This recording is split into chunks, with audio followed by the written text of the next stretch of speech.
Who went home? This one already started? Will? Damn. Okay. There's Google Classroom.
For now.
Where do I put this? Right.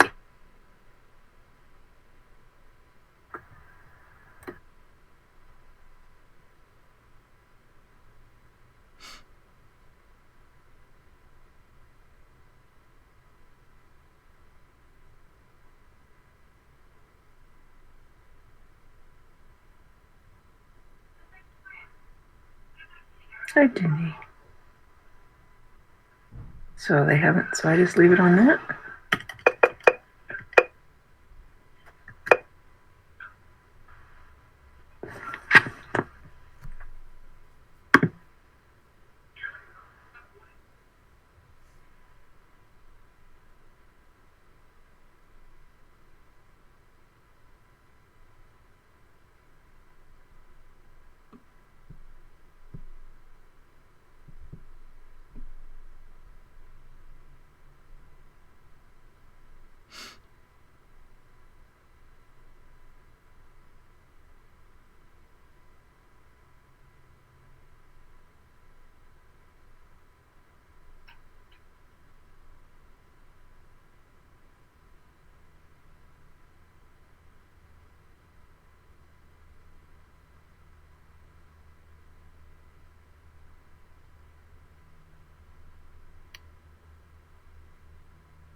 Hi, welcome to Google Classroom. We are going to be starting in about 10 minutes. If you are coming into the Google Meet right now, you should see my screen like the way it is up right now. If you would like, I'm going to do that one more time. You kind of hover over the bottom of Google Meet right here, and you can turn on, or off your mic, your camera, and you can also please mute your mics. Muting your mic does not mean you can't hear me. It just means that you can't hear a lot of background noise, and we're probably going to tap out at about 2:50 today. So that's probably going to be a lot of people in here, and it's going to get pretty noisy if it's not muted. Thank you.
Can't hear anybody.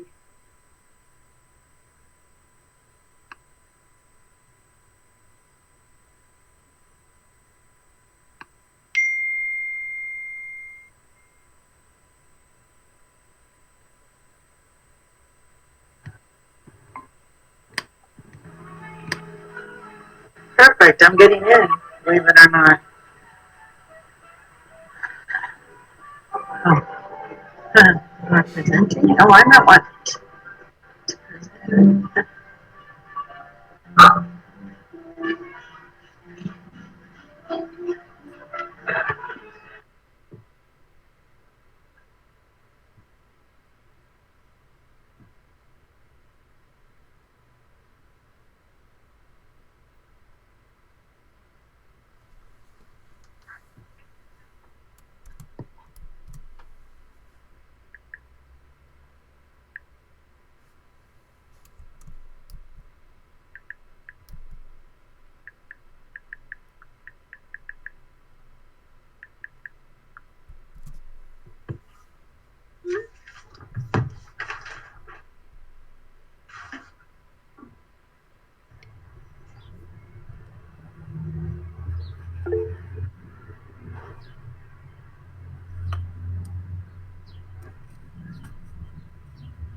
Okay.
To increase that ventilator production, but explain how a car manufacturer is helping make ventilators. We here at Artifacts, we have a unique solution for COVID-19. We tend to think about production in the hundreds or thousands. But the market thinks about production in the millions. They have an incredible expertise in manufacturing. And together that partnership with our us to think about scaling a very precise device in a very different way. And that outside the box thinking is exactly what we need right now. We need the demand. Just how high this demand is, but you were talking numbers there. Do you have an idea of just how many ventilators you'll be able to turn out in a period of time? We're going from hundreds of them to thousands. Our initial plan is to get to 10,000 plus units a month. With capabilities to ramp up beyond that if necessary. And we hope we don't have to do that. But the capabilities that are more, we can rise to the challenge. We know that so many families are so grateful for your increased efforts to try to make it happen for people who depend on these materials. It's helping ongoing events like this is and there's much more ahead on what you need to know. Kat Cora is here with some very tasty ways to spread your food dollar. We're back in just a moment.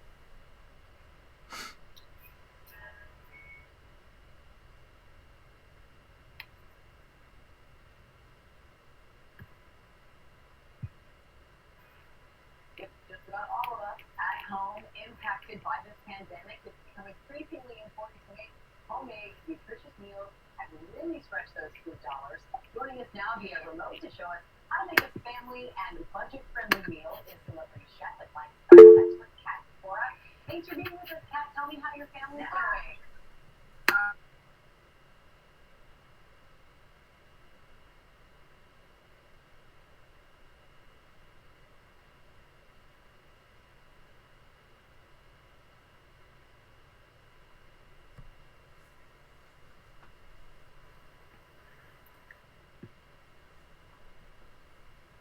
Hi, welcome to Google Classroom. We'll start in about 5 minutes. We'll stall a little bit just because I know that some people are still trying to get in. And the meeting is now full, so we are sending them to live stream. Right now, just to give you a little overview of the people who are in Google Meet, because we have 252 people in here. It's going to get pretty loud. I like to go over some of the logistics of Google Meet to start out if you haven't used it too much. So right now on my screen, you should be seeing my Google Meet. So there's Kimberly. Hey, Kimberly, what's up? Marilyn and some other people. This is the Google Meet screen right here. Up on the top, you're going to see that this is people. If you click on the people, you're going to be able to see a list of everybody. I don't know why you necessarily want to do that unless you want to say like, hey, my buddy's in here. I haven't seen, people in a while. You just click it again to shrink it, or you can click off into this middle screen.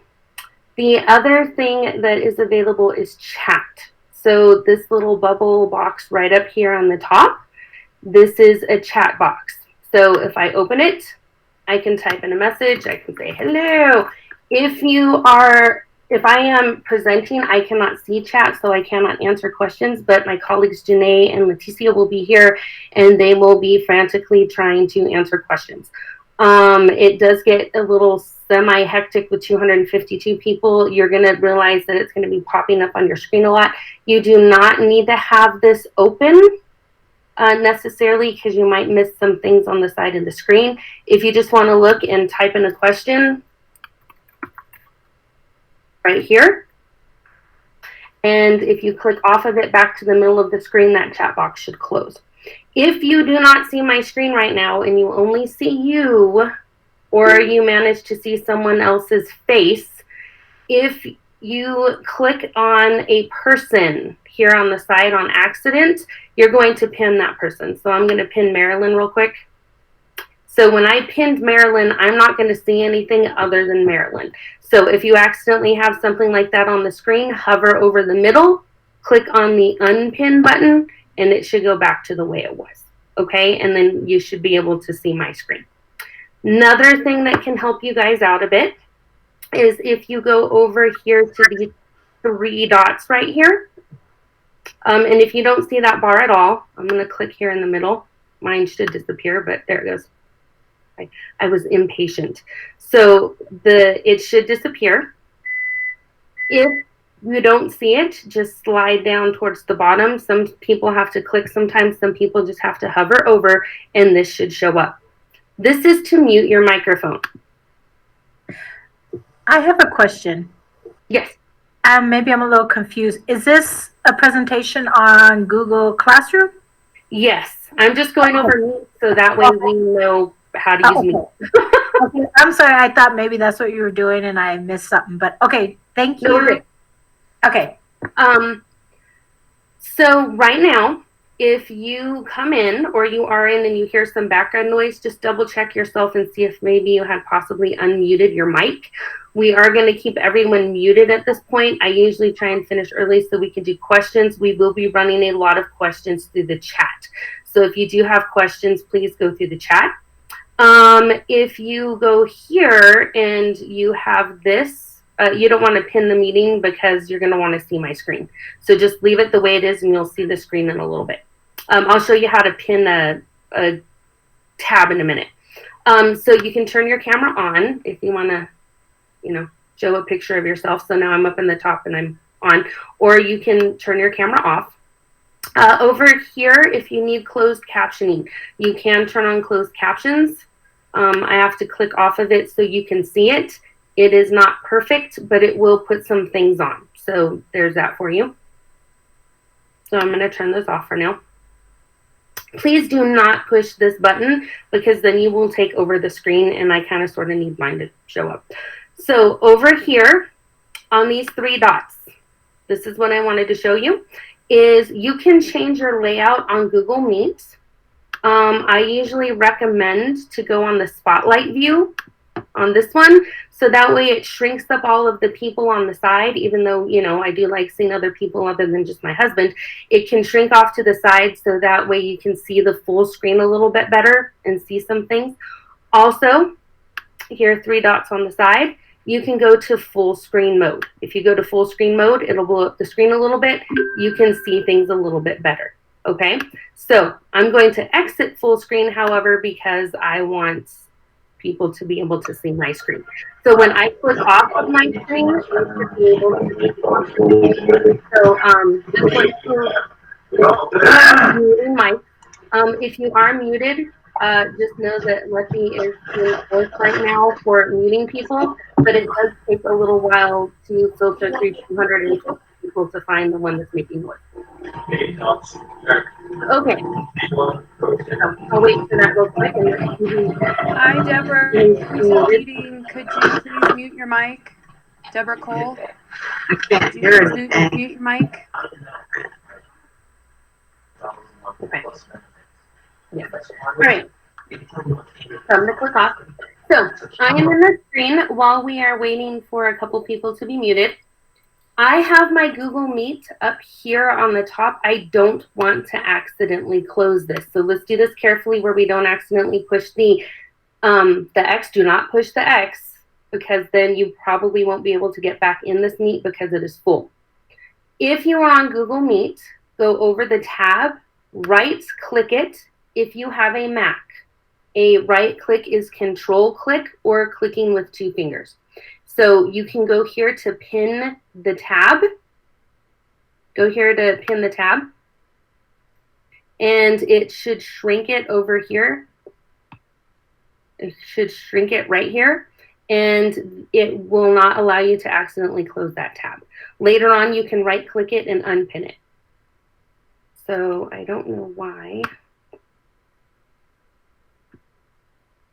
Hi. Let me know if people can hear me, if it is their computer or if it is...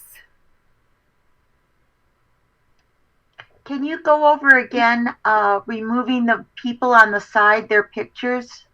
Sure, but can everybody hear me? I just want to make sure it's not me and it might be a computer. Okay, thank you. Thank you, everyone. I can hear you. You never know, you know, yay, tech. Okay, so to shrink up some people here on the side while you were in Google Meet, go to these three dots on the bottom. If you do not see that toolbar, hover over right here on the bottom. Then it should pop up and go over here to these three dots. And you're going to change the layout. So if you change the layout, this is where there's a bunch of people on the right side. This is where it's tiled with big tiles. We don't really want that right now. One of the best things for a screen presentation to share your screen is the spotlight view. So you're going to want to select the spotlight view right here, and that should shrink everybody up on the side for you. If you want your screen to be even bigger on top of that, you can go ahead and hit full screen mode, and it'll look like this where it will hide your tabs. You may not like doing that because if you want to do Google Classroom along with us, you're going to want to have access to your tabs. So you might want to just keep that as exiting full screen. Okay, are we good set up on Google Meet? Let me turn something off. Okay, so right now we are going to start Google Classroom. So hi, welcome to Google Classroom. That was just a little segue about 5 or 10 minutes going over Meet. So hopefully you can see the screen a little bit more. I'll try and blow up part of the screen and stuff while I'm doing Google Classroom as well. So the first thing you're going to want to make sure you do, so right now I'm on a different screen, is you're going to want to go to Google google.com.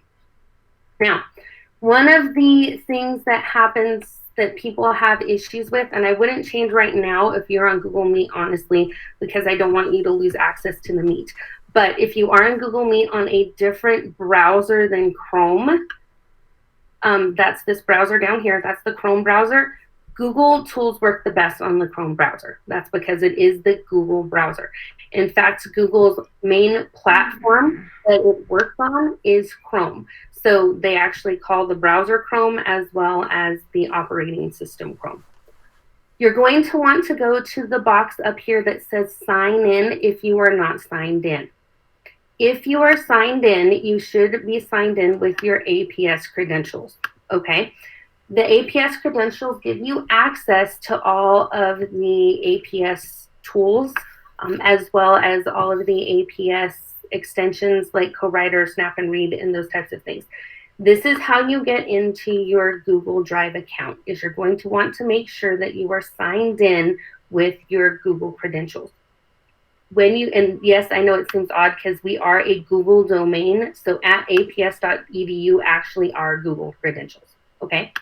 So I am signed in because I have an icon right here.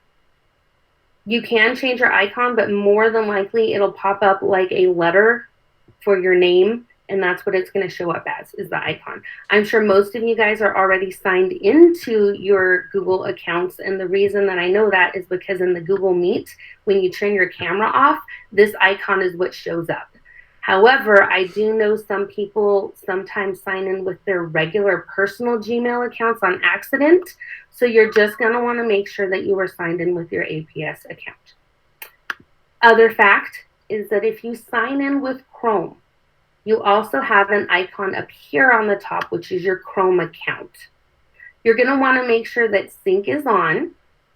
I know it seems a little bit scary because you think, is it syncing to the whole rest of my life and who's watching me?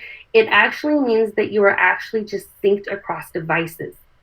This means that you can log into Google Chrome on any device using your APS email and password, and you'll have access to all of your files, all of your bookmarks, all of your tools, everything straight from the Chrome browser. So you're just want to make sure that's on.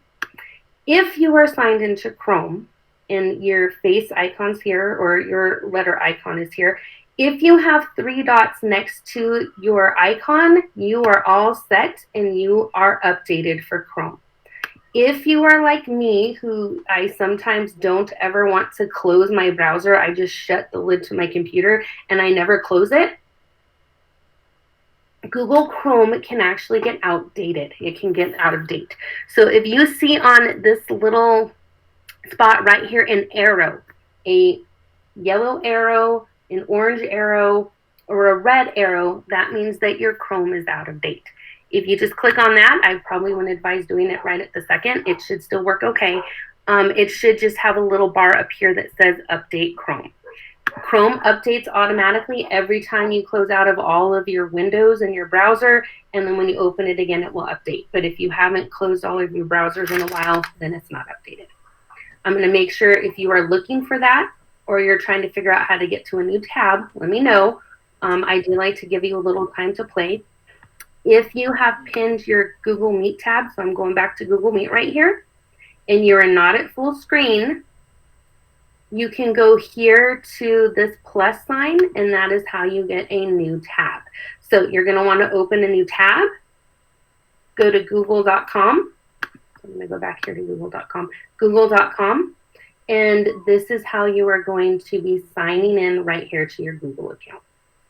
So I'll give you a couple seconds to do that. Hey, can you come here for a second? No. Okay.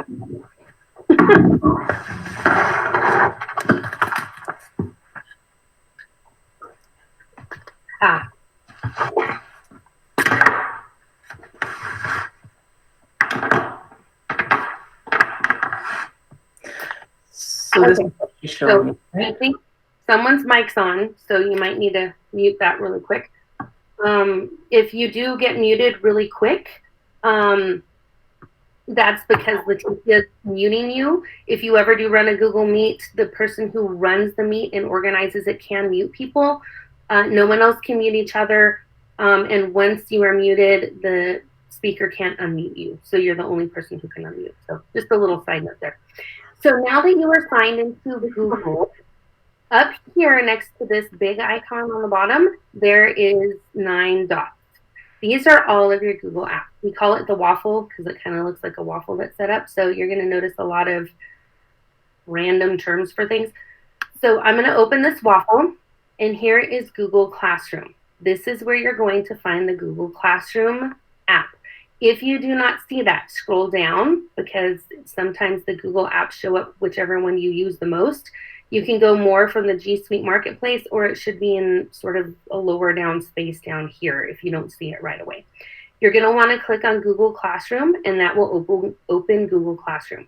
There are a couple ways to get to Google Classroom, just like there's a couple ways to get to a lot of different tools in Google. The first way is the way I just went through the waffle. The other way is if you open a tab and you just type in classroom.google.com.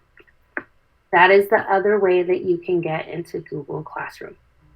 So 2 different ways to get into Google Classroom.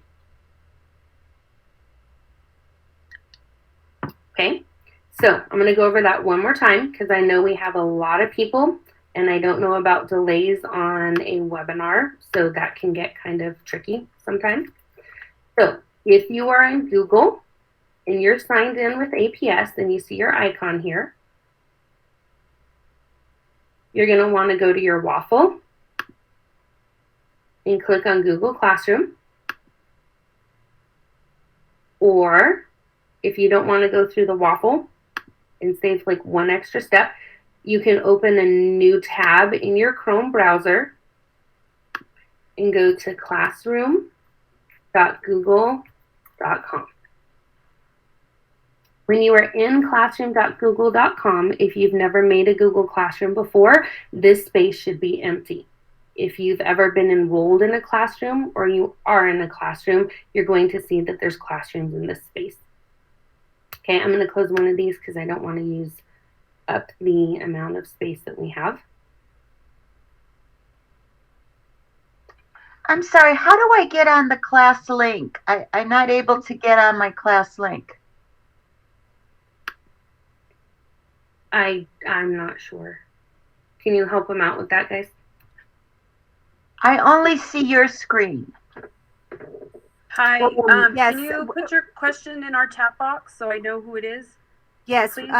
thank you all. So rather than interrupting the presentation, if you all will direct your questions to the chat box, that would be much appreciated. And we will answer your question there. Thank you. Thank you. Okay. So, and they'll usually interrupt me if there's something I need to revisit or say or do. So now I'm in Google Classroom. This is my Google Classroom space. It says it right up here on the top. These are all of my Google Classrooms. So once you create a Google Classroom, and we'll go over doing that in a moment. So I have a good chunk of classrooms here.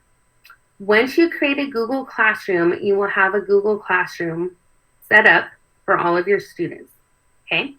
Now, there are 2 different views. The Google Classroom view is, wait a minute. That's Kendall. I'll go in and mute. So the Google Classroom right here that we have set up, I know that I am a teacher in these classrooms because it tells me the number of students I have. So in this class, I have 11 students enrolled. This one, I have 2 students enrolled. This one, I have 52 students enrolled. If it is an empty space right here and it says the number of students, you are a teacher in Google Classroom. I'm going to scroll down a bit. But first you'll need to unlock And if there is an icon right here, that means I am a student in the classroom. So this is Janae Manakuchi's icon. So if you see her in the chat, this is her icon that she has signed up with Google. I see that her name is right here, and it looks a little bit different that I have a Google Classroom folder here instead. This means I am a student. Teachers can be students in other people's classrooms, but I just want you to notice the difference that this is a teacher classroom, has students. This is a student classroom, has an icon. I'm also mentioning that today because I'm going to switch screens here really fast. I'm here in the Google Classroom space. I have something called themes on my Google Chrome. If you see a tree right here and it is black, then this is the teacher space. So my face kind of looks like this. I need to get some better pictures where it looks a little bit more different. But I have straight hair here. I'm going to slide my screen over. So we're going to function in two spaces today. This space right here is a student screen. You guys are going to be getting into the classrooms as a student in a little bit, but right now I just want to show you that this blue space right here that's dark is going to be a student space. And if you see, there's all these icons because that's my icon as the teacher. And I'm going to slide back to the tree, and this is going to be the teacher space.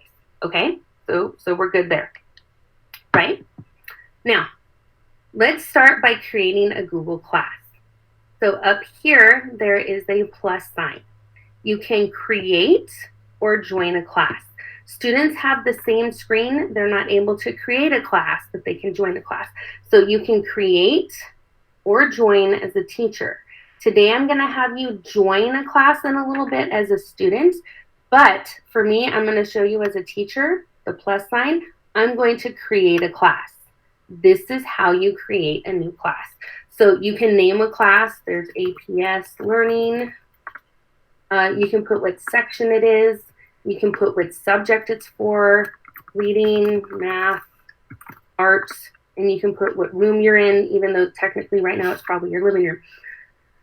My advice, so we're trying to offer a little bit of advice because right now we're trying to change the space from students coming into your classroom and using Classroom for tools. Right now we're trying to create this space as a distance learning or remote learning place. So you might want to rethink how your classes are set up. You may not want to have 5 or 6 different subjects or 5 or 6 different classrooms for each subject.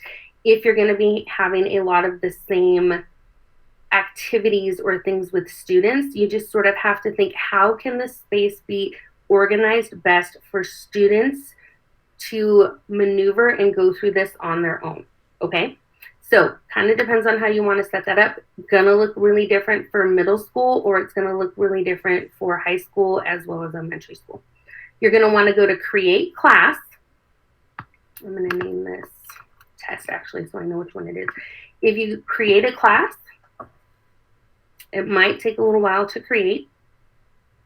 It's going to show up on this screen right there as a class. Okay, so it named it, and then there's my class right there. Okay, that's when you create a new Google Classroom. I'm actually going to leave this classroom because our Google Classroom training is usually a 5 to 6 hour training. So we walk through every little step. But right now, since we are doing this as a webinar and we're trying to go faster, we have it already built up.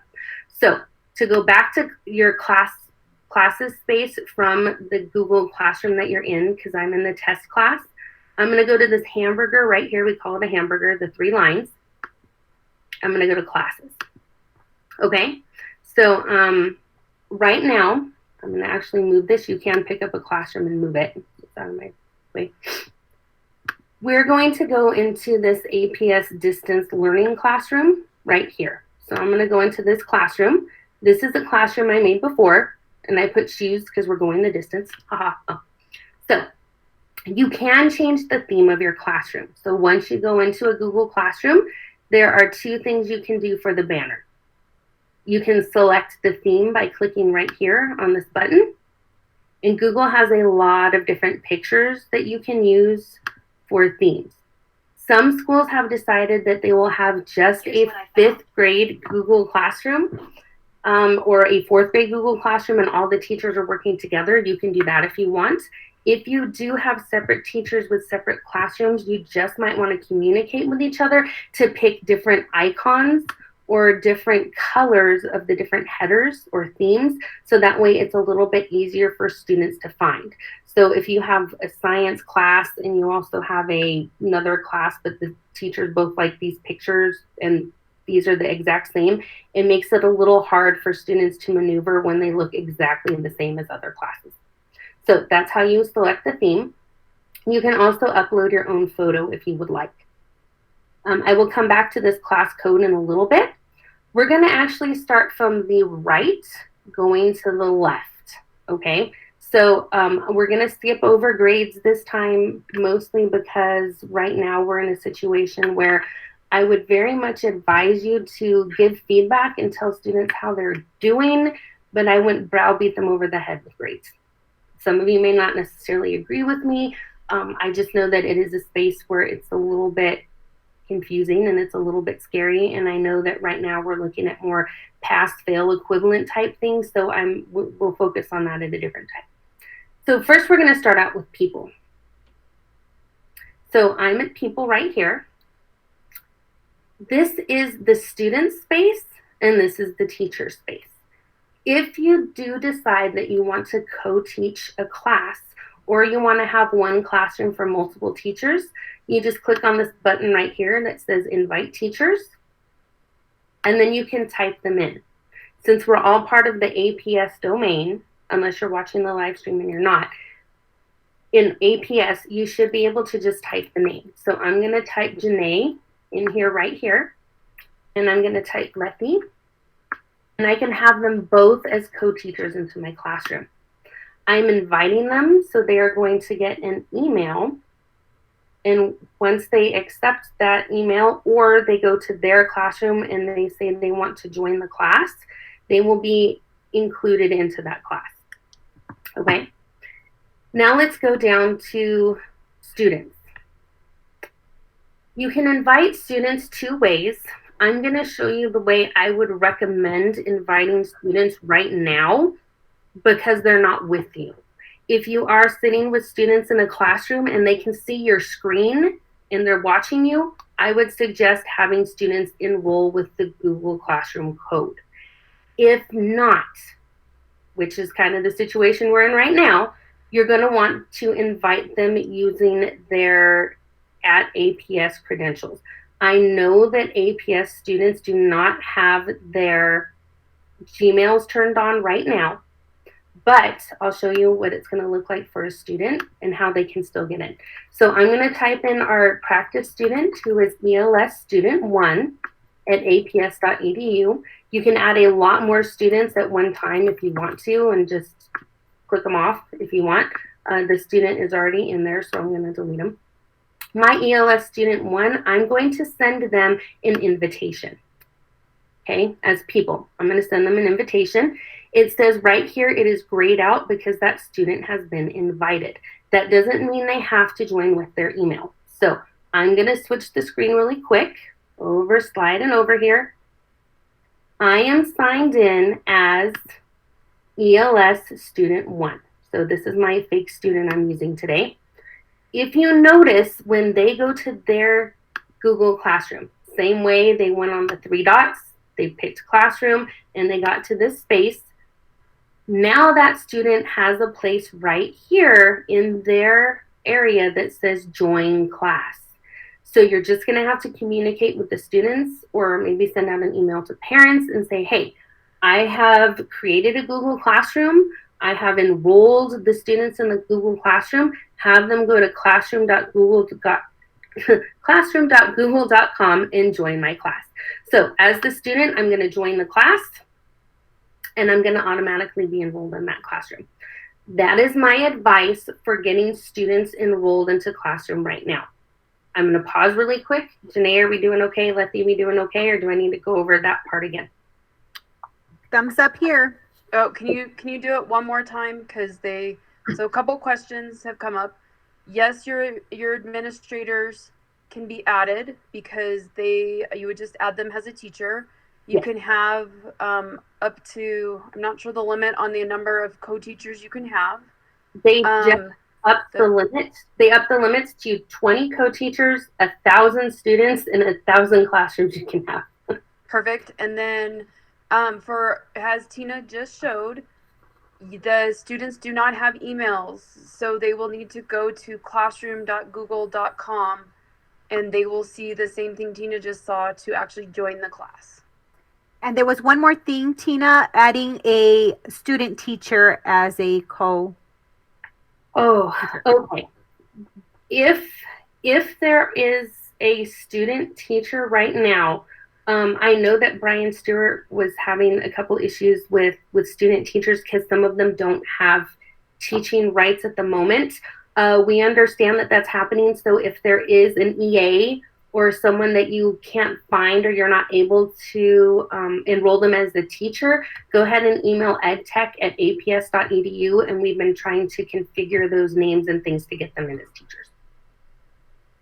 So that's one way to add students is through Gmail.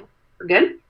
There is another way to add students, and that is using a class code. I want to show you both ways because when we come back, I'm hoping you guys like Google Classroom a lot and want to still use it, and that you're not going, I never want to do this again. Please want to do this again. Okay. On the stream in my Google Classroom as a teacher, right here, there is a class code. There's this little box right here that says display. When I click on that, that's going to bring up a really big class code. Okay? Students can get into their Google Classroom and they can join with a class code. So I'm going to actually give you guys this class code, and I really hope it doesn't overrun the system and like freeze Google Classroom, but let's see what happens. It'll be exciting. I'm going to go back to the student screen, and we're going to have you guys get into this distance learning classroom as a student. Now, I don't really want to go back afterwards and unenroll 250 people. So over here, when you do enroll in this classroom, and for students as well, there's 3 dots in the student screen, and you can unenroll. I'm going to unenroll from the class I just enrolled in because I want to show how to do it with a code. So if you do get in, go to unenroll, say, yep, I don't want to be there anymore, but it will keep all of your the students' work in their drive. I'm not in that class anymore. So if you want to enroll with the code, students or teachers, you're in the same space. So if you notice on students, it only says join class. For you as a teacher, you can either create or join a class. So today I want you to go to join class. If you want to participate, I'm not going to force you. You can do whatever you want. And put in that class code right here. I'm going to go back to that screen in a minute, but I'll show you how to get there one more time. If you're in classroom.google.com, go to the plus sign, join class, and enter the class code and hit join. So right here is the class code.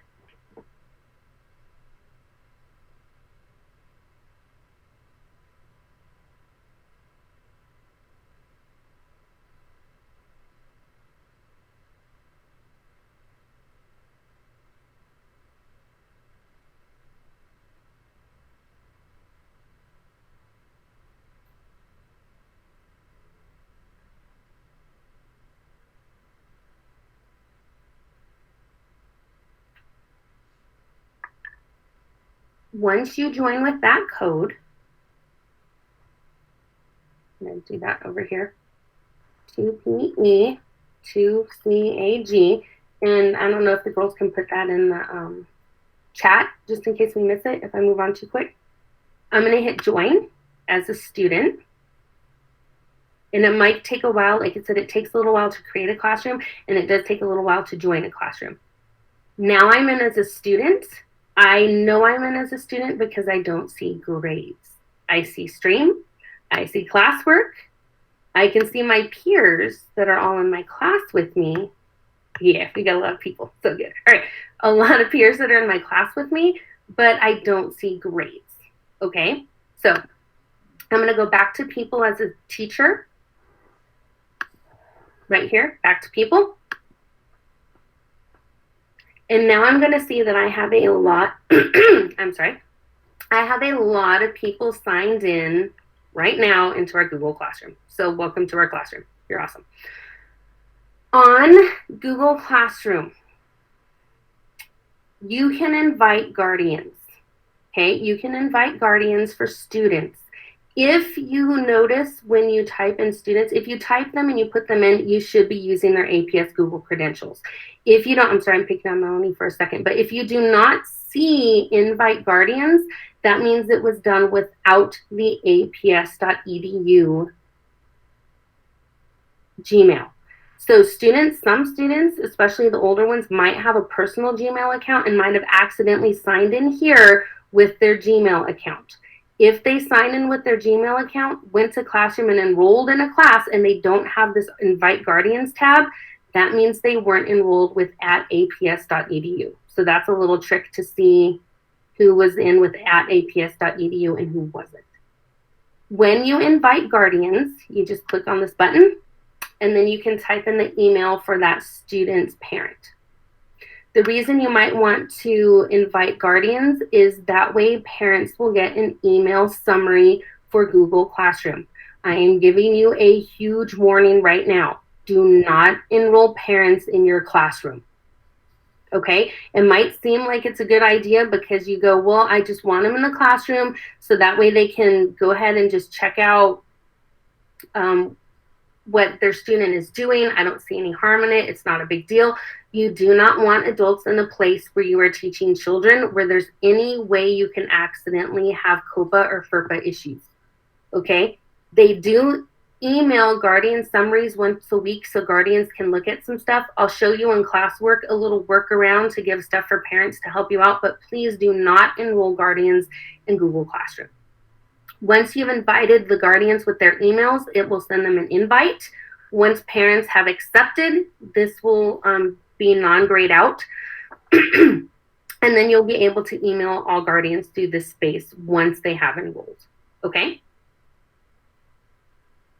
Tina, can you pause for just a second? There's a ton of questions. So every APS student has an email account.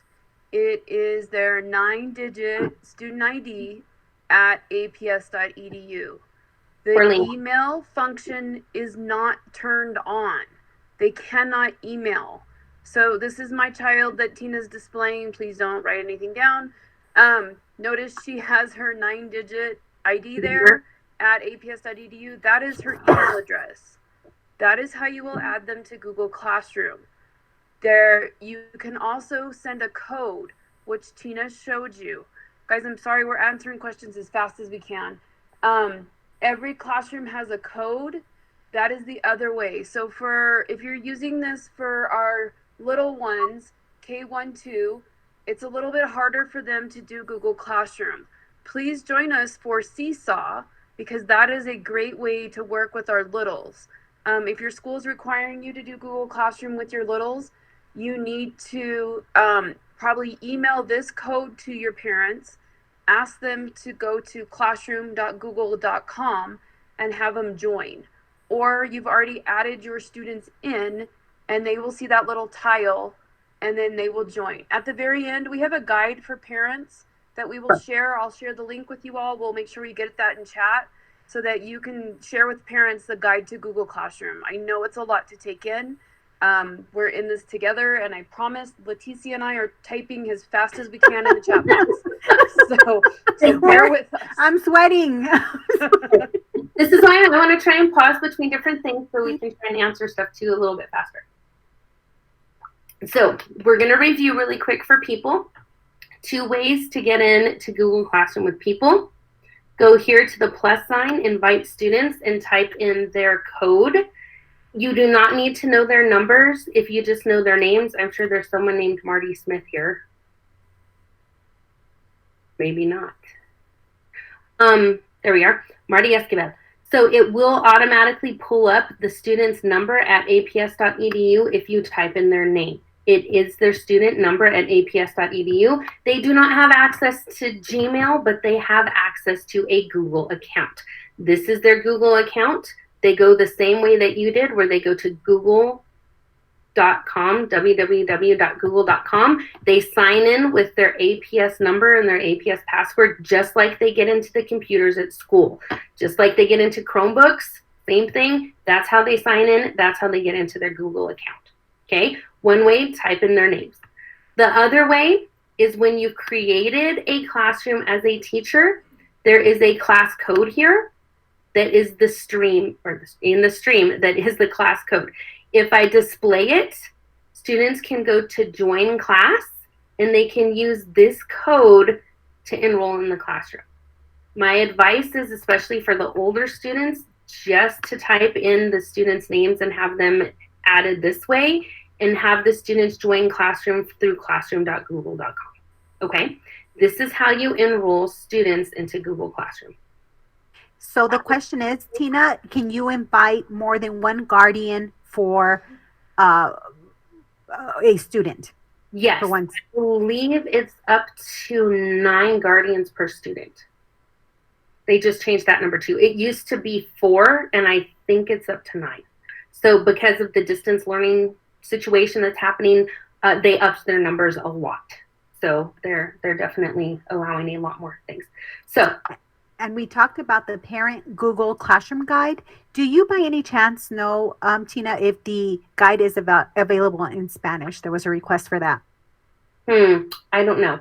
Let us Okay, check. I'll research it. Okay. No, Letty, because it was made by our department, so it hasn't been translated yet. Okay. So, surprise! Guess what you're doing? But what we can do is get the guide, Sylvia, and you could submit the guide to Translation Interpretation Services, and they can get that in Spanish for you. It's an APS department. Okay, awesome. It is on our webpage, the English version so far right now, but we should probably set that up. Okay, Yeah, we can set that up. So that is people. Let's move on to classwork. Just real quick, can you go back to people? Sorry. So you're not going to see the invite guardian until your students have accepted the class to join your class. It's not going to populate until they've accepted to join your class.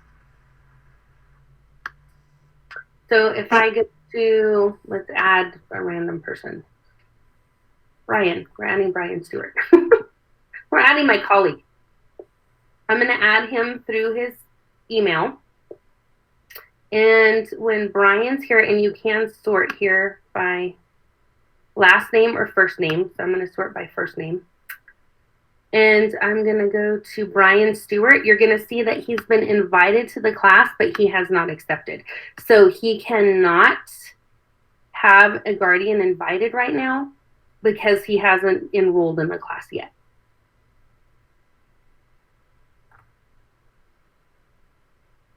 Any more, ladies? I think we're okay. So just to clarify, folks, you want to not have, so Tina's going to hover over where it says student. So Adriana Sandoval, she is student. That's the first one over there. That is who you want in your class. You only parents in there has a guard. If you were to see Allison in here in my class that I was teaching, hi Allison, I remove her because I know that she's not a student. So you want sure on the side where the kids are named black, you want them to be only your students. You can go in and remove the parents out of there.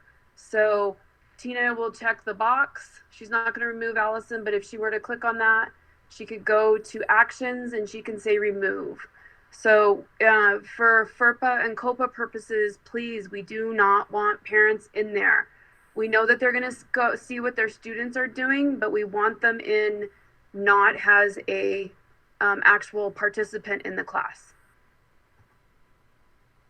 Okay, so that goes over the part I was going to cover for a second, but if you do want to remove students from the class, maybe they moved, maybe they disenrolled, you just select them, you hit actions, and you remove them.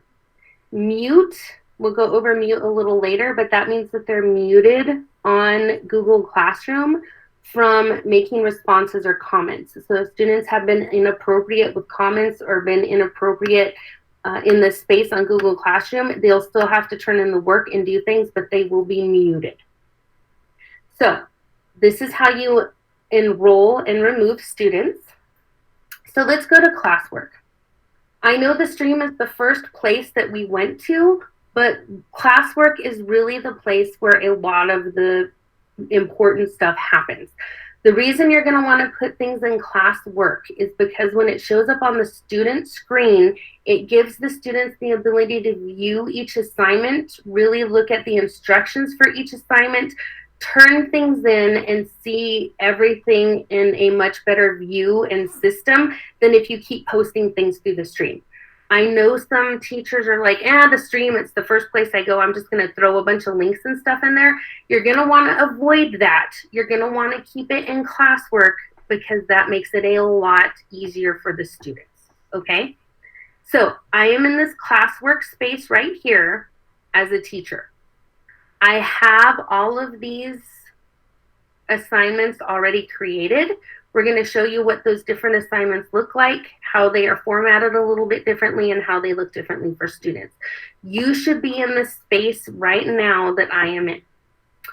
Up here is the Create button. This Create button is basically the one button that functions this entire space.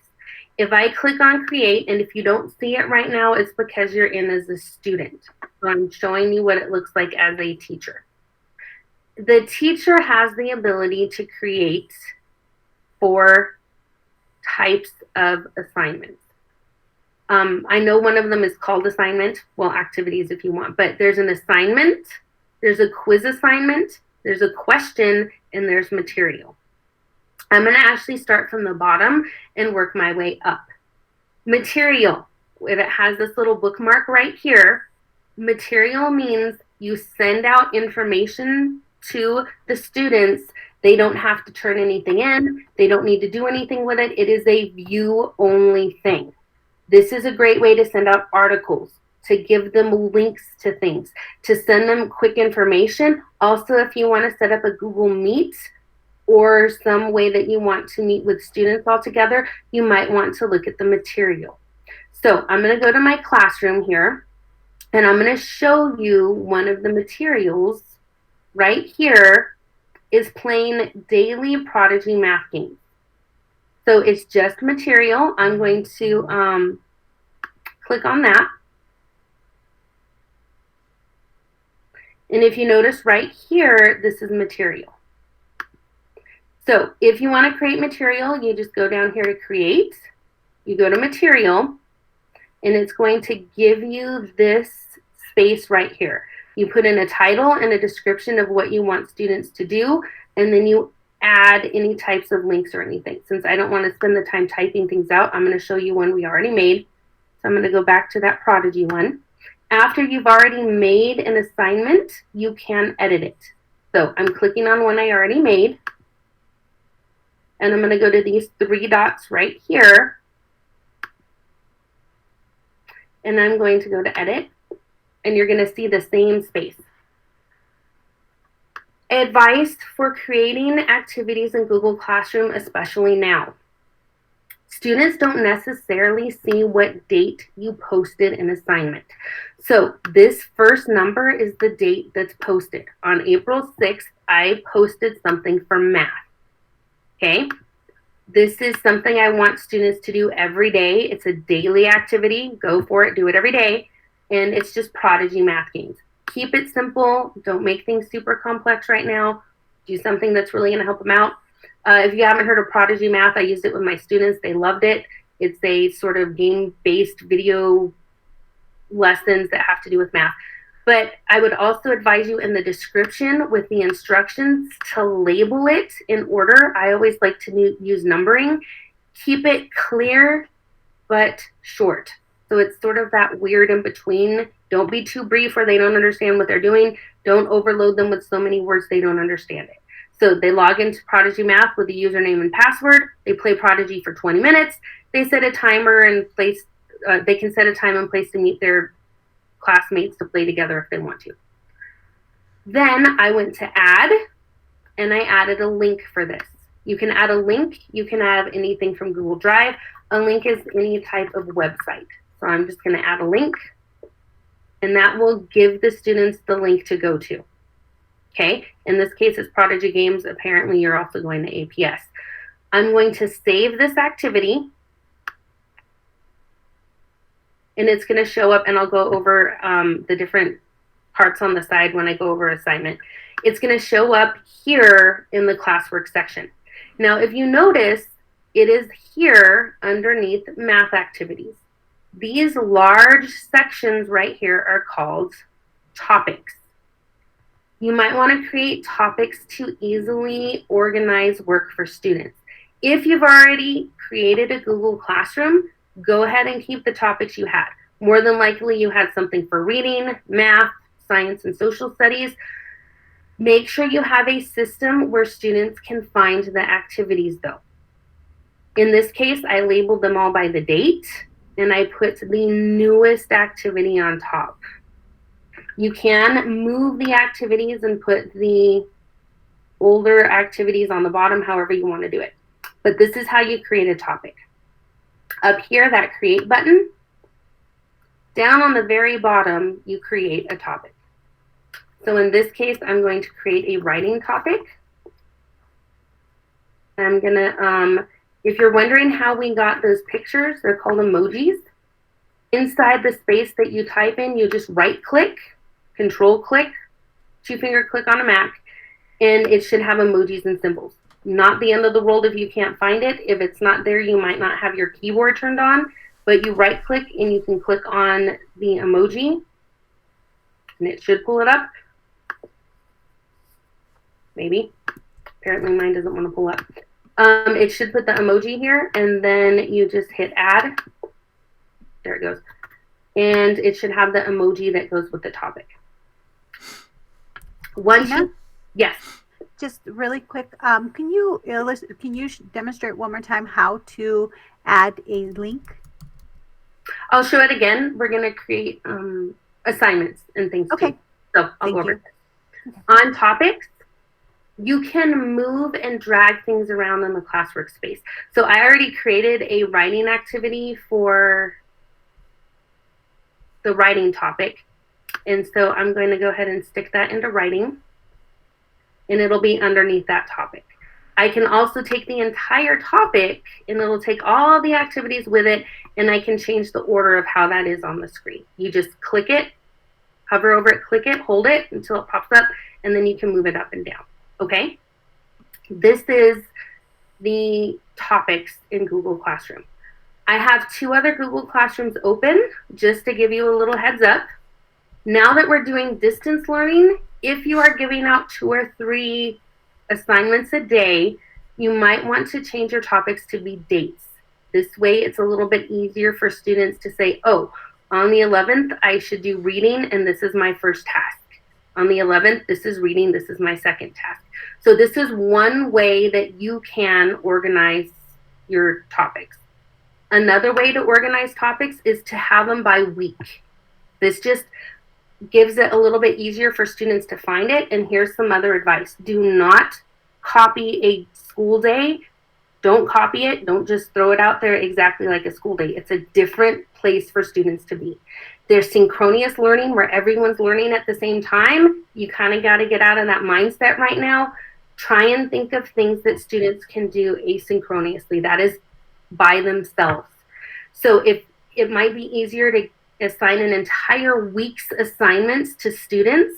So in this case, it goes from the 30th all the way to the 2nd, and it says, here's some things for Monday, for Tuesday, for Wednesday. I'm not going to check all that stuff as a teacher until Friday, and I'll let the students know that. I'm not going to check until Friday. I'll do 1 or 2 Google Meets with you a week. Here's why, guys. Parents, right now, I'm doing a webinar. I can't be downstairs helping my son with his homework if right now is his time for math. Parents and kids have to get into the system of making whatever time works for them work. I know that if I'm doing something in the morning, my daughter, who is awesome, wants to volunteer and help her little brother just because she loves it, to be the teacher for her little brother, but then she will do her classwork for middle school in the afternoon. So this is where I'm saying you might want to think of a different system or a different situation to organize this, because they're going to have to get in there on their own time to do this in a different way. Okay? So this is one way that we suggest for distance learning. Even if you have other topics, start a new topic, create a new week, start labeling the assignments for week, and I'll show you why we're going to do that in a minute. Another way is if you do still have topics, or you do have a classroom that's just one subject, you might want to break those topics up into units and really make sure that you have an agenda or something for the students to see each week so they know what they're working on for all of those assignments, so it makes it clear. Okay? So, in this case, I created another material right here. This is another material assignment. I'm going to go to Edit. This has ideas for the week of April 6th. Read over the plans for the week. And here's the ideas that you can do. One of the suggestions is, and we were talking about add Letty. This is where you add it. When you create a material or you create an assignment, go to add. And you can create something from Google Drive. You can add a link, you can add a file, or you can add a YouTube video. In this case, I went to Google Drive and I added a Google Doc. One of the suggestions, which I thought was brilliant from someone, from another Google certified trainer, is create an agenda in Google Docs. So if you haven't done Google Docs, we had a training on that one. There should be a webinar from it that we did yesterday. If you go to docs.google.com, you can create an entire agenda for the week. The reason that they're suggesting to do Google Docs and then have it here is because you can go up to Tools. I'm going to do that again. In Google Docs, go to Tools and go to Translate Document. It is not going to be perfect. I understand it's not perfect, but if you do have some parents who speak Spanish, if the student is having a hard time and they're saying, I don't know what we're supposed to do, they open the Google Doc, they translate it, it'll create a new document for them and it will translate it into whatever language the parents need. Like I said, it's not perfect. Translation services will go through and find everything that's very specific. Like if it says fall, sometimes it'll be fall, the season, versus fall, falling off something. But it will give them enough where hopefully parents can look at it and be able to see it and say, okay, how can I help you out? So when the students in their drive, I would even create like a little video for this if you want and say, hey, if your parents want to look at this, make a translated copy for them, call them over and have them keep looking at that translated copy throughout the week so that way they can see what you're doing. Okay? Another helpful tip for distance learning. So in material, you can only add links of a drive, link, file, or YouTube. You can create, just like any of the other assignments, something from Google. You can create a doc, a slide, a sheet, a drawing, or a form. I'm going to go to save.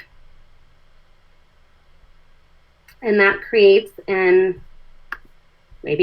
that will create a material in the classwork section.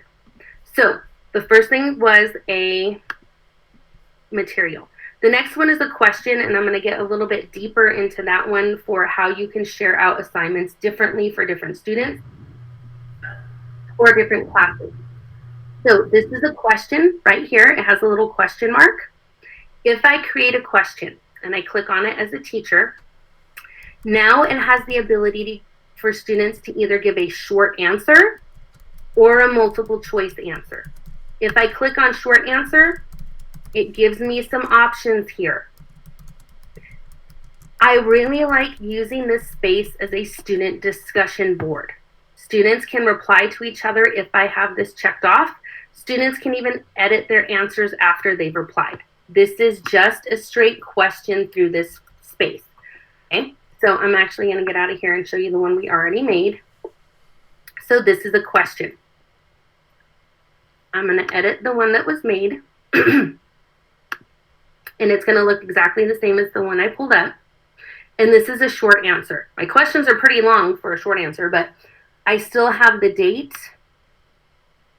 what content area it is, the unit, and then it's task 4. And this time it's a YouTube video discussion. So I'm going to have students watch this YouTube video. I added a YouTube link right here. And then I want students to answer these questions. What were the different challenges that each child had to face? Discuss challenges you had to face. Do you have any in common with peers? Submit your answer. In the assignment, click on the face icon to see other students' responses. Try to respond to at least one other student's answer. So we're going to show you what that looks like in a minute. While I'm making this as a teacher, there is a menu over here on the side. It gets a little bit bigger with each different type of item you create. Material just has students on it. However, for a question, you can differentiate things more. Over here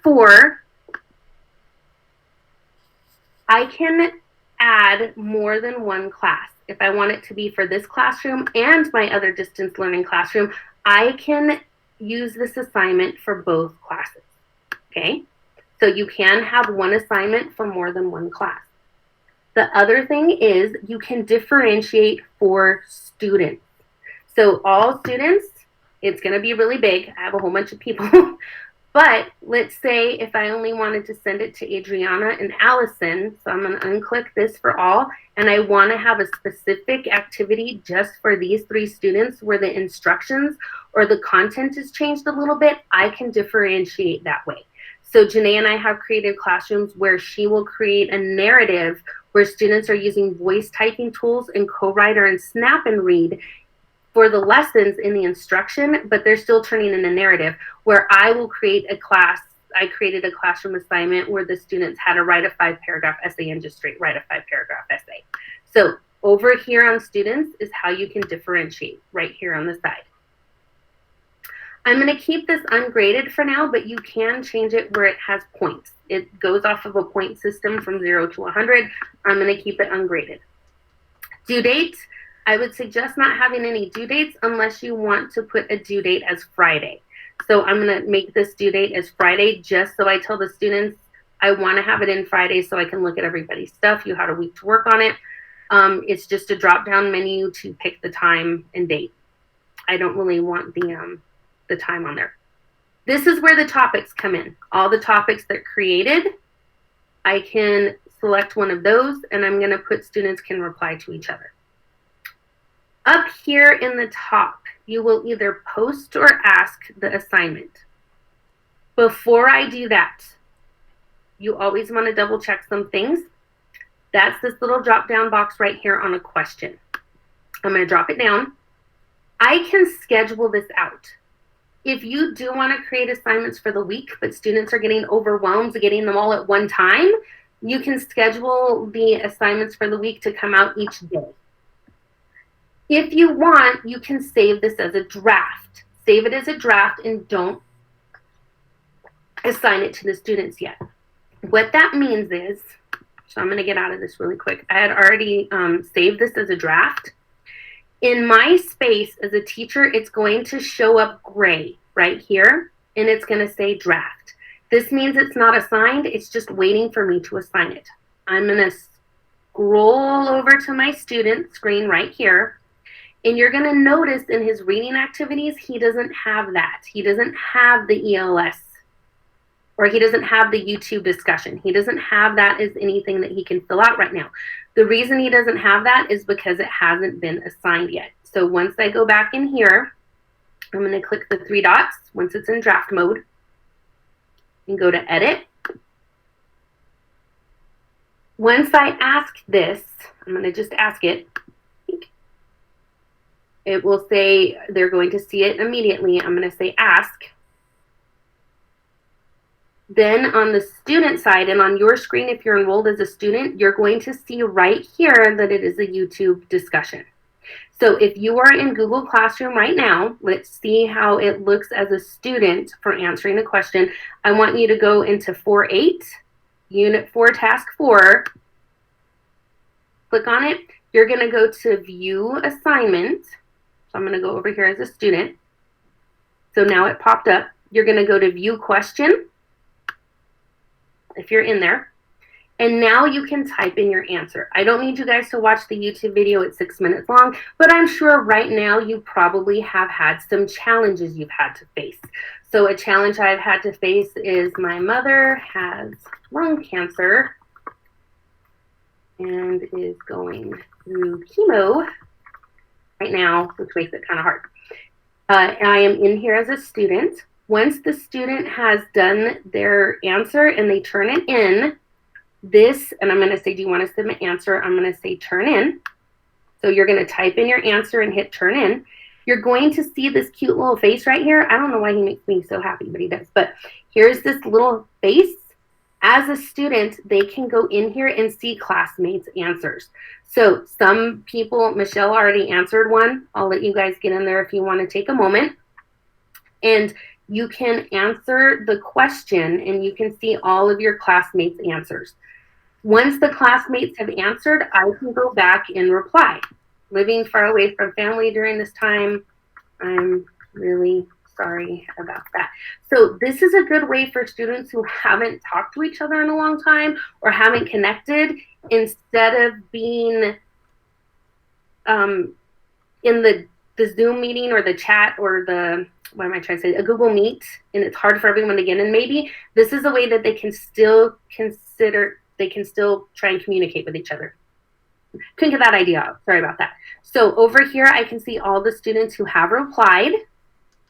And I'm going to go back one more time as a student. So once you are in this space, to get out, you just click on this bar right here as a student. And I like to show the students so you understand where they're coming from. I'm going to go back to classwork. And I'm going to view question. And then you're going to type in your answer. Now, you are going to notice that when you go back to this space and go to classwork, this is going to look different as a student. It's going to be grayed out. When a student finishes an assignment, it gets grayed out. So that's how they know that they have completed the assignment, or in this case, it's a question. They can also see that there are 6 comments that have happened for that question. So in your space right now, I'm going to let you play with the questions for a moment. And then if there are any other questions, Letty or Janae, about the question part, let me know. Janae lost connection, but I'm here. Oh, And I'm answering questions in chat. okay. Well, I'm sorry. Let me know if they're, I know it's kind of hard because they get fast and furious. So, so I'll give you a moment to have some sandbox time. Go ahead and play with this assignment as a student. And I will, In the meantime, if we missed anything and you all would like to ask your questions or have Tina demo something for you all, please send those in the chat and I will relay those to her. Can kids send private comments to teacher? yes. And I'll show that when the assignment's created. But they can, here, let me see. If I'm in classwork, I don't know if I'll be able to do it on this one because I already sent it. But this is why I always create more than one. So if I go down here as a student and I go to view question, before I submit my answer, if I'm worried about it or I only want to say something to my teacher, that's what private comments right here is. And this will only go to my teacher.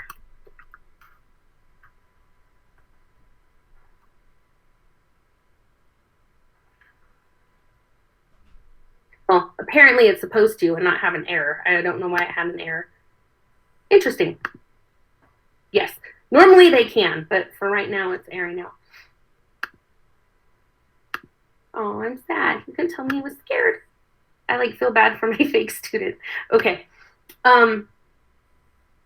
So over here, that was the question. Now we're going to be looking at an actual assignment. Let me know if I should move on or if I need to slow down.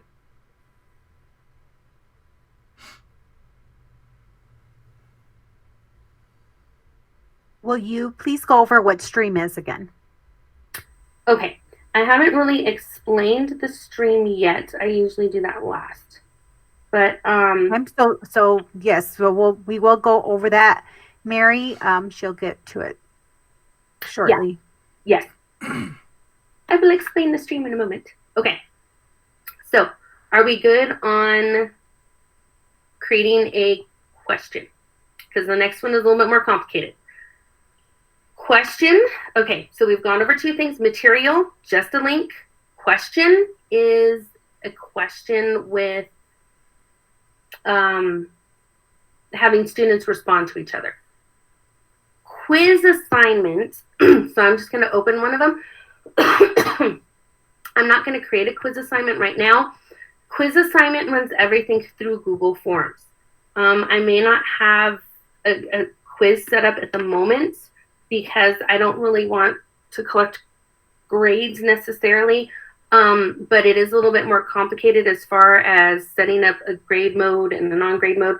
I know that on Friday is vernal holiday, so we were supposed to have off, and we kind of went ahead and put some webinars because we know people want them.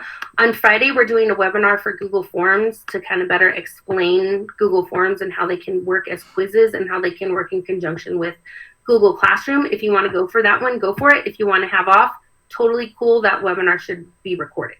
So there will be a Google Forms one. So that's a quiz assignment with Google Forms. I'm gonna kind of breeze over that one a little bit. Assignment. Now we're going to be creating an assignment. If you notice on the side, assignments have a lot more components to them.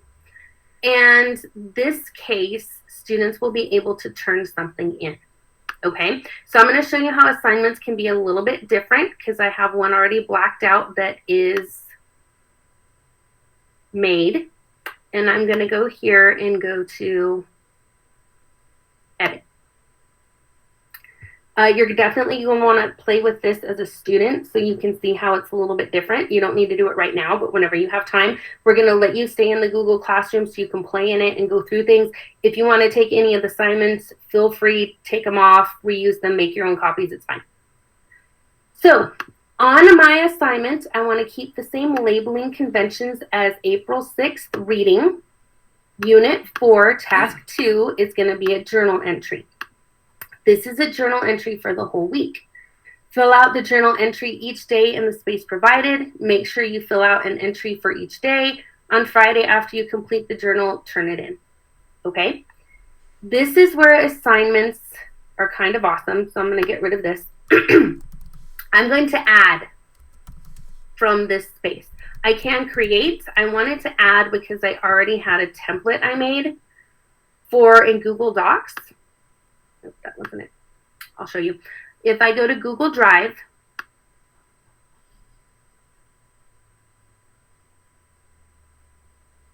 I have a template right here that is my journal entry template.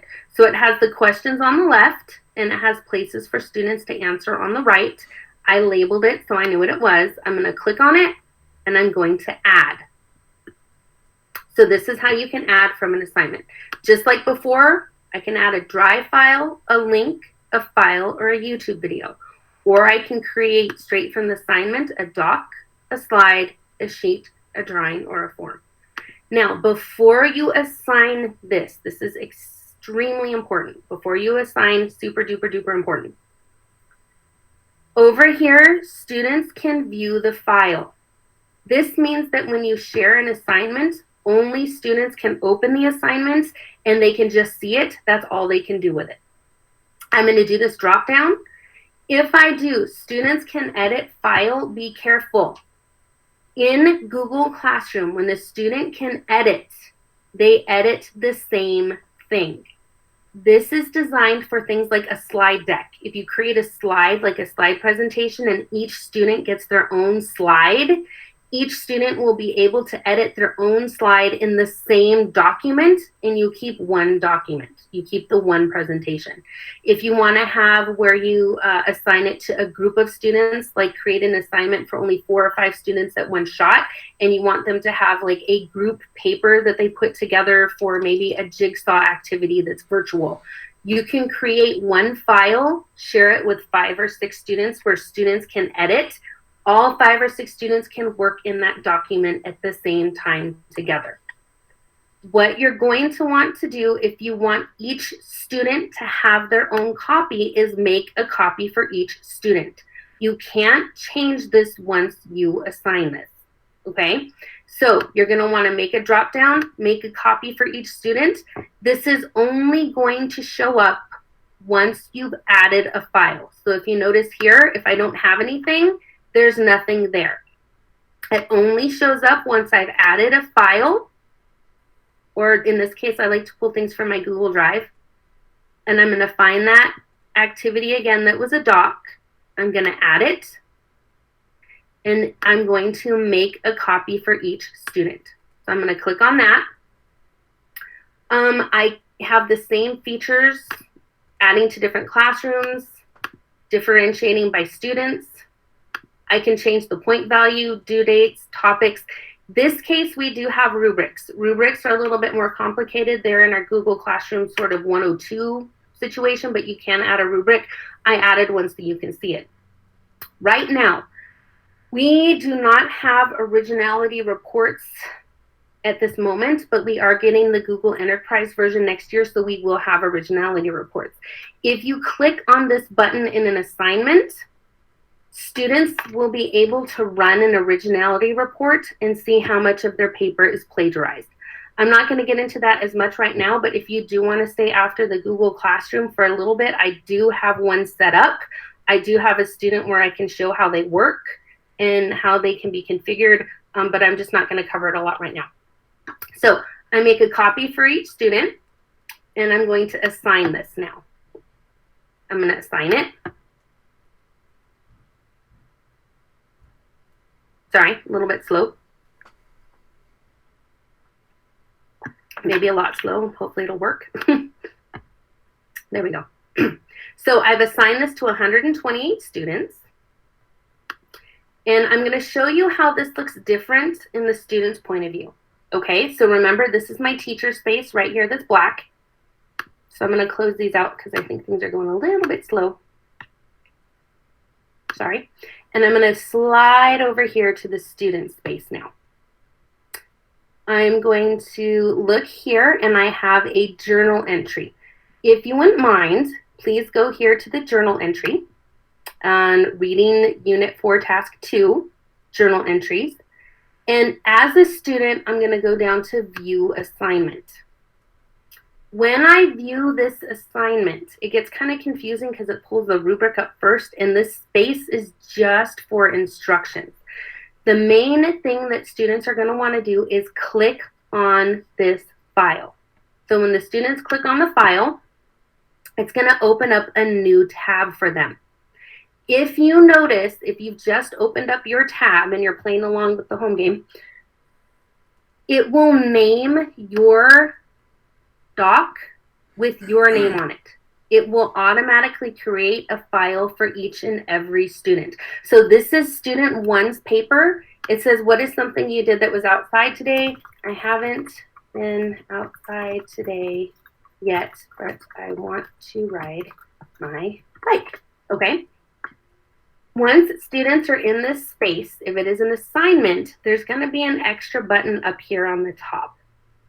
This extra button is where they can turn in their assignment straight from the doc itself, or they can go back to their assignment and turn it in here. Okay, so I'm going to go back to the ELS student 1, and I'm going to go turn in. It's kind of annoying that it does keep opening tabs, but I'm going to turn it in. And now it's going to say, are you positive you want to turn this in right now? And I'm going to say, yep, I'm going to turn that in to my teacher. And the student just turned it in to me. If the student goes, whoa, whoa, whoa, I didn't mean to turn it in right now, they can unsubmit it and get that document back so they can work on it some more. That doesn't mean they don't have access to the document. They can still open it. It's just that it has been turned into the teacher, so she has it now, or he has it now. I'm saying she because I'm a she.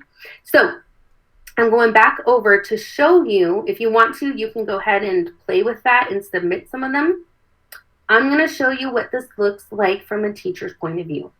Here I am in classroom. I'm going to go to that journal entry assignment, and I'm going to go to view assignment right here. And when I go to view assignment, I can see that one student has turned this in. Okay, because I'm the one who turned it in. If you want to play with it and answer one of them and turn it in, you can. You'll notice that over here, it's going to create, so Ann Gold, thank you, and Michelle Hardwick, holy cow, have turned it in already. And I can see that I can grade them through here and that they've turned them in. I can sort through students right here where I can just see the students who have turned it in and which ones I want to grade. And I can also look at ones that I have them assigned to. So there's everyone who has it assigned. There is a little bit of a lag, so sorry. It usually doesn't have 100 kids in the class. So I'm going to go to student 1 right here as a teacher. When I open my student's paper or their document as a teacher, I'm going to notice right here that it has their name up here. It's their paper, that the paper's been turned in, and I can read what the student has put. So this is the space where you can add comments. You can give feedback to students. The way to do that, so I'm going to shrink this over here on the side really fast, is there is a comment button right here in Google Docs. Google Slides has it, Google Sheets has it, Google Forms doesn't, but you can provide feedback to students through the stream and things. So I'm going to highlight my student's answer, and then this button will become active. I can add a comment here, or it will put a comment on the side right next to where I had highlighted it. So I'm going to go to add comment, and I'm going to say, great job. I want to ride bikes too. And I'm going to hit comment. When it's in comment right here, I can comment to students. I can return right here. I can return this if I feel like the student needs to do a little bit more work on it. I can keep commenting through this space. I'm going to open up this bar right here. These are files. I can automatically grade the student from here and say, okay, they got 90% right if they want. Over here is where a rubric would be held, and I can offer them a private comment. And I can post it if I wanted to. Over here, you can have a word bank of comments. The word banks are a little bit confusing because when you go to add to bank, you can add something like, I miss you, and hit add. And it will go here on the word bank. But the way that you access that word bank is I'm going to do what's something you've done with your family. I'm just going to add a comment there really quick. Is you have to use a hashtag. I know it's kind of confusing, but somehow I lost the comment. Hold on 1 second. Ah. So here's comment. I'm going to put hashtag in the first letter of what I had typed out. I miss you guys. Then it will pull up from that word bank so I can comment really, really quick. So this is how you can comment and view activities in Google Classroom. It did open this in a new tab. I can scroll between people this way. So now I'm on ELS student 2. I'm going to go this way. And I'm on Amara. It's just taking a little while. And so I can go through each person this way to look at all of the students' activities. Okay, I'm going to close out of this space right now. I'm still here in the student work. I can see instructions in what I had wrote out for the students in their instructions. And I'm going to go back here to APS Distance Learning Classroom and go back to classwork. So in a nutshell, this is the different types of activities that students can have for assignments. We can't go into creating all the different ones and having all of those different things, but I do have a lot of assignments built in there, so you can see how one of them works with a slide deck, how one of them works with just having information. There is one down here for a Google Meet and how you can create a Google Meet code and assign it. So this is the class workspace. And once again, you go to and there's material, question, quiz assignment, or assignment. You can reuse a post that you have previously used, or if you want to change some things on an activity, and it pulls it out. You can pull a post not just from this classroom, but from any classroom that you have created. So if I go to this back button, I can select any class that I've created. So if I want to go to my flipped science classroom, I can pick any of these assignments and I can select reuse, and I'll be able to reuse the assignment again and assign it to this class instead. So that's a way you can reuse assignments. So let's go over the stream a little bit. The stream is information. The stream is basically created for a lot of information going in one space. Students can write here to each other and they can respond to each other. This is where I say keep communication open, okay? Now, anytime you create an assignment on Google Classroom, it creates all of these things in the stream. So I'm gonna go over a couple things really quick that I think will be helpful for distance learning, and that is settings. So go to this gear icon right here, up in the top. Sorry, I know we're wrapping up, so I'm going a little bit faster, but I can answer questions. If I scroll down, there are two places that are important. Stream in general and classwork on stream in general. In stream, students can post and comment. I would keep this on, okay? Students can post and they can comment to each other. Classwork on stream, my advice is to hide notifications. Notifications, every single time I create an assignment, it goes in the stream. I don't want it to be there. I just want that space to be for students who want to talk to each other. When I first created a person, I showed you and mute a student. If someone is being inappropriate with comments, go ahead and mute them, but I want where they can post, I want to hide notifications. If you want to go back to Google Classroom later and see what a Guardian summary looks like, this is where the example would be. There are a few more settings here, but those are the two most important ones for now. I'm going to hit save. Once I save this, you're going to notice that the stream, and you might need to refresh. You're going to notice that there's nothing here. So if you do notice the assignments, you might need to refresh. But you can type in something here and say, I hope you enjoyed this webinar. Now, the good news is with the stream is that if I post this to students, students can reply to me. So if you do have or you need help later, you can still be in this Google Classroom and we will and we can try and offer you some help that way.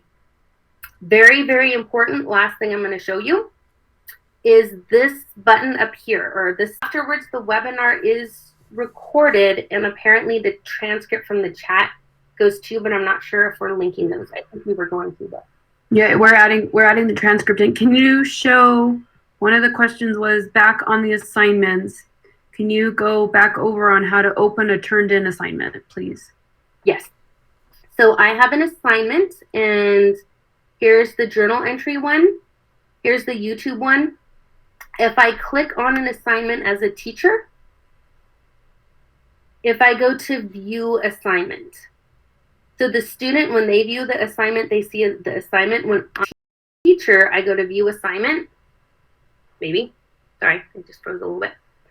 Then I'll be able to see all of the students it's been assigned to, how many students have turned it in. I can sort by, normally I can sort by students who've turned it in, and there it goes. Students I've turned it in and students who it's been assigned to. So this is how you see the assignment. If you want to see, trying to click off of that, if you want to see it by the actual assignment itself, you click on the assignment, all the different assignments that were turned in. And this is why it's important to make a copy for each student, because now they're each turning it in. So I have Anne's copy turned in. Oh, nice. I love it. Oh, I want 5 people for Sunday dinner. I miss my mama, but that's okay.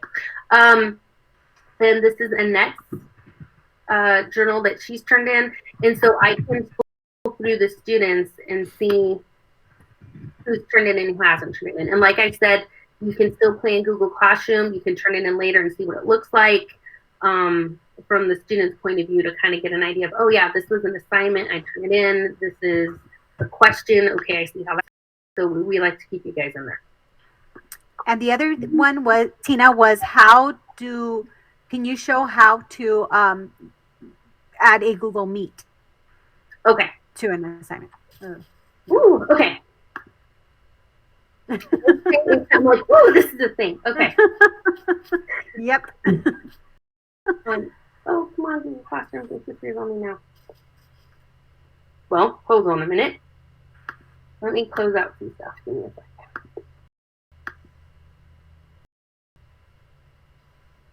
While she's doing that, Google Meet is like, there was a couple questions about should I add my entire school?